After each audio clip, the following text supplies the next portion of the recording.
एवं आज हम अधपातन यंत्र के बारे में देखेंगे। अधपातन यंत्र अधपातन यंत्र के बारे में देखेंगे आज। अधपातन यंत्र का श्लोक देखते हैं।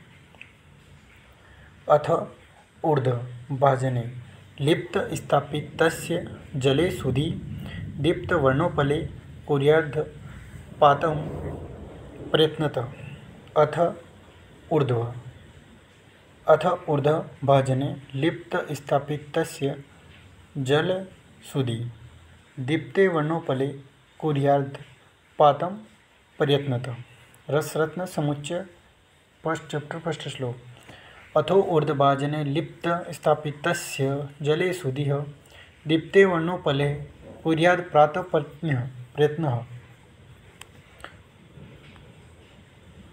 अधपातन यंत्र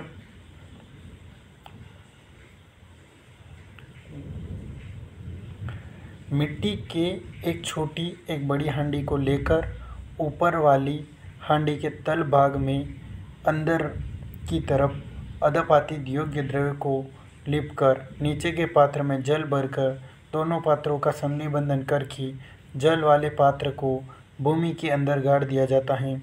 ऊपर के पात्र की वन्य उपलों से ढककर अग्नि दी जाती है। इसे अधपातन यंत्र कहते हैं। मिट्टी के कितने पात्र लेने हैं अपने को? मिट्टी के 2 पात्र लेने हैं। पहले तो मिट्टी के 2 पात्र लेने हैं आपको। उसके बाद एक छोटी हांडी लेनी, एक बड़ी हांडी लेनी। बड़ी हांडी नीचे की साइड होगी, छोटी हांडी ऊपर की साइड होगी। तो छोटी हांडी का मुंह बड़ी हांडी के नीचे होगा। अधपातन यानी उल्टा, ऐसे एक हांडी ऐसी होगी, एक हांडी इस टाइप से होगी और एक हांडी यूँ होगी उल्टी। ये अंदर की साइड में। नीचे वाली हांडी बड़ी होगी, ऊपर वाली हांडी छोटी होगी। तो एक दूसरे को रखकर अधपातित योग्य द्रव्य, उसमें द्रव्य को डालकर अंदर वाली में योग्य द्रव्य डालकर नीचे के पात्र जल भरकर दोनों पात्रों का संधि बंधन कर देते हैं। दोनों पात्रों का क्या संधि बंधन यानी बांध देते हैं एक दूसरे से मिट्टी द्वारा संधि बंधन कर देते हैं। पात्र को भूमि के अंदर गाड़ दिया जाता है। नीचे वाला पात्र रहता है उसको भूमि के अंदर गाड़ दिया जाता है। ऊपर के पात्र को वन्य उपल यानी कंडे ऐसे कुछ रखकर उसको अग्नि दी जाती है। इसे अधपातन यंत्र कहते हैं।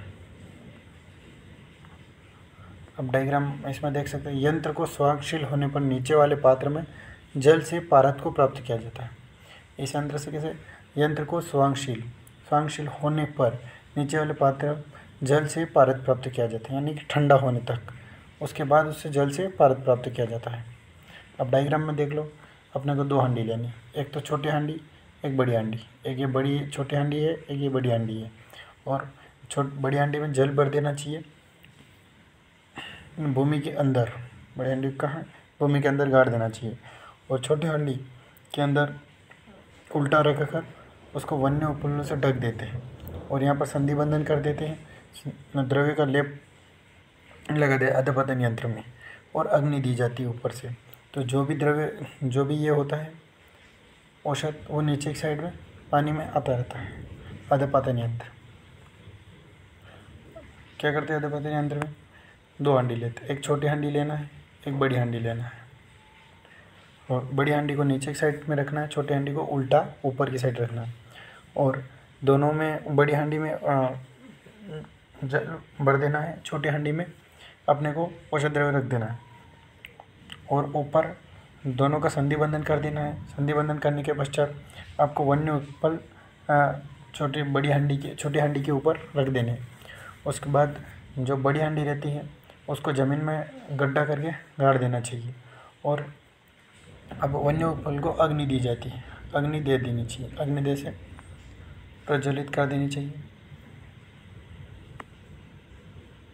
एक बार और देख लेते हैं।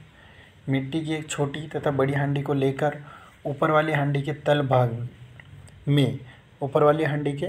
भाग के अंदर की तरफ अधपातित यानी ऊपर की साइड योग्य द्रव को लीप कर, यानी कि अपन लीपते हैं, कोई चीज़ लेप लगाते हैं तो ऐसे अंदर की साइड में लेप लगाते थे तल भाग में। नीचे के पात्र में जल भरकर दोनों पात्रों का संधि बंधन करके जल वाले पात्र को भूमि के अंदर गाड़ दिया जाता है। ऊपर के पात्र को वन्य उपलों से ढककर अग्नि दी जाती है। इसे अधपातन यंत्र कहते हैं। डायग्राम देख लो। और इसमें क्या इसकी सतह पे यहाँ पर अपने को ये करना है, लेप का करना, इस साइड में करना है, वो अंदर की साइड में। तो यहाँ पर लेप कर देंगे छोटे, इसमें जल भर देंगे नीचे वाली हंडी में, और वन्य उपल संधि बंधन करने के पश्चात वन्य उपल रख देंगे, फिर अग्नि प्रज्वलित कर देंगे। तो अधपतन यंत्रीकरण जो पारद आरत होता है उसका जल में, जब जल से पारद को प्राप्त किया जाए, सहनशील हो जाएगा जब जल से पारद को प्राप्त कर सकते हैं ठंडा होने के पश्चात। ये डायग्राम है, आप देख सकते हैं। उसके बाद विमर्श क्या है, इसका क्या मिला, नीचे की हंडी में जल कंठ तक भर देना चाहिए। नीचे की हंडी है उसमें जल कहाँ तक भरना चाहिए, कंठ तक, और इस प्रक्रिया को कम हवा वाले स्थान पर करना चाहिए, यानी कि जहाँ पर ज़्यादा हवा की आवश्यकता नहीं हो वहाँ पर करना चाहिए। नीचे की हंडी में जल कंठ तक भर देना चाहिए, इस प्रक्रिया को कम हवा वाले स्थान पर रखना चाहिए। उपयोग क्या है, पारद का अधपातन हेतु संस्कार किया जाता है। पारद के अधपातन हेतु उपयोग किया जाता है, संस्कार किया जाता है, इसका ये एक बार और देख लो। अधपातन यंत्र देखा हमने, अधपातन यंत्र का श्लोक देखा। अथो ऊर्ध्वभाजने लिप्तम स्थापितस्य जले सुदी दीप्ते वर्णोपले कुर्याद प्रातम प्रयत्न। मिट्टी की 2 हांडियाँ लेनी है, एक छोटी एक बड़ी। बड़ी हांडी नीचे होती है, छोटी हांडी उल्टी, और उसके अंदर मुंह का अंदर होता है। छोटी हांडी के ऊपर तल भाग में अपने को लेप लगा देना चाहिए औषध द्रव्य का, और बड़ी हांडी में जल भर देना चाहिए, और दोनों का संधि बंधन कर देना चाहिए। छोटे हांडी के तल भाग के ऊपर की बाहर की साइड में वन्य उपल रखकर अग्नि प्रज्वलित कर देनी चाहिए। यंत्र के स्वांगशील होने के नीचे वाले पात्र को जल से पारद को प्राप्त करें। जब ठंडा हो जाता है तो पारद को प्राप्त करते हैं। ये चित्र आप देख सकते हो।